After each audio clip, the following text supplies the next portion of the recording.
Hello, this is Rob Reif with Reif Designs. I want to kind of show you my shed because I think it's important how I designed it and how I put it together. I looked online, on YouTube, looked on forums, and the main concern with doing a shed on a gable end of a shop is how are you going to push the water away from the roof. First of all, let's just talk about the shed, how I designed it. So this shop was my original shop, and I decided to go ahead and put a shed, which was an afterthought, onto my shop. And I wanted to make it look all the same. If you come to the side, I basically incorporated the same colors, the same board style to this shed as I had already on my shop. So the length of my shed is 12 by 28. Inside the shed, I want to go more in deep depth with this, but basically what I did was I bought these from Amazon. They're just basically a bracket. They're a Simpson bracket. I bolted them into the ground, then I ran my 4x4s up. These 4x4s are tied into the header where those bolts are at. Hopefully we can get a good shot.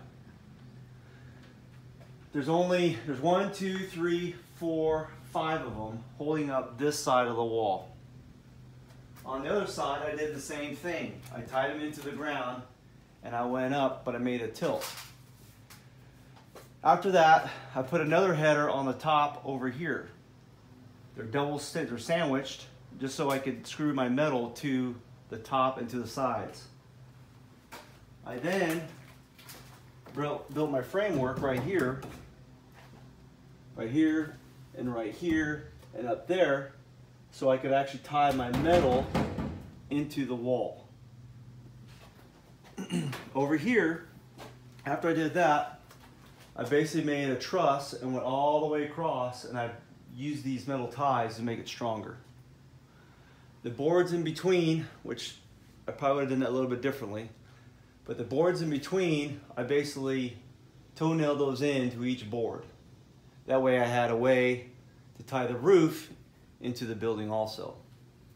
A couple of cool things that we've done in here, which I actually stole off YouTube, other people, was basically made these out of PVC pipe. This is a 2-inch pipe.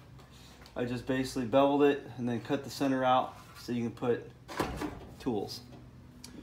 On these, I basically just left them alone so I could put different types of garden tools into their holder, and for example like that, and such, this will hold all my garden tools. Up here, all I did was I used a 2x6 and cut basically a U so these can be taken in and out of the way.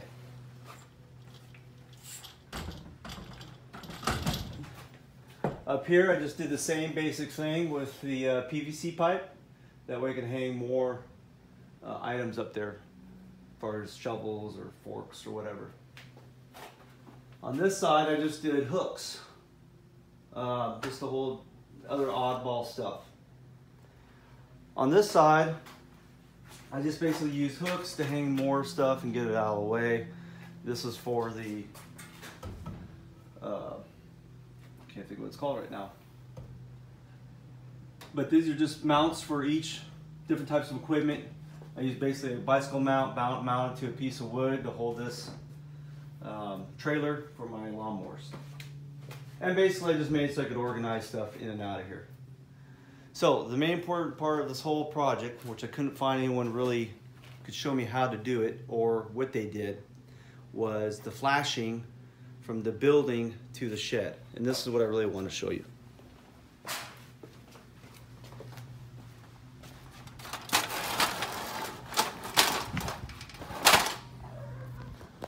As you move up the building, I've got a piece of angle that goes all the way up, which you can buy from a metal store. But one of the most important components of this is the flashing. So what I did is I had my existing building, which is here, and what I did was I just bought a piece of flashing. It goes all the way across, And then all I did was I bought more metal to put on top of my flashing. So this is actually metal that goes all the way across. And that's actually over the original metal that I already had here. I didn't want to cut a hole in the existing wall and shove my flashing underneath it. Again, remember, this shed was an afterthought.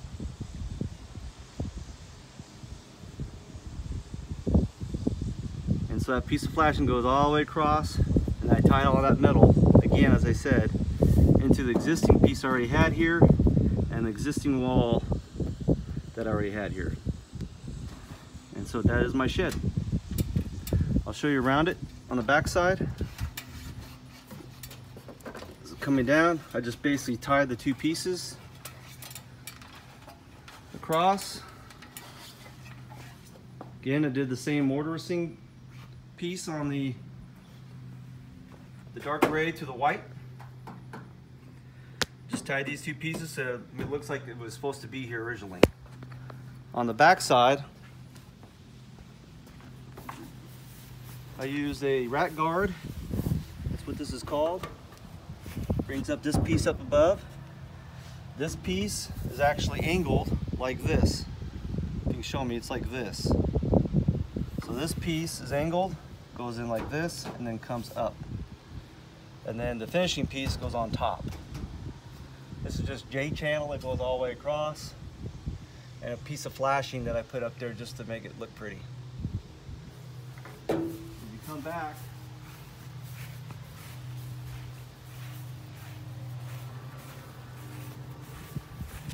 we did the same thing. We got a two-tone, dark gray, light. And basically over here, I just used J-channel to tie this piece into this piece because it was closer to this wall. And for that, that's the shed.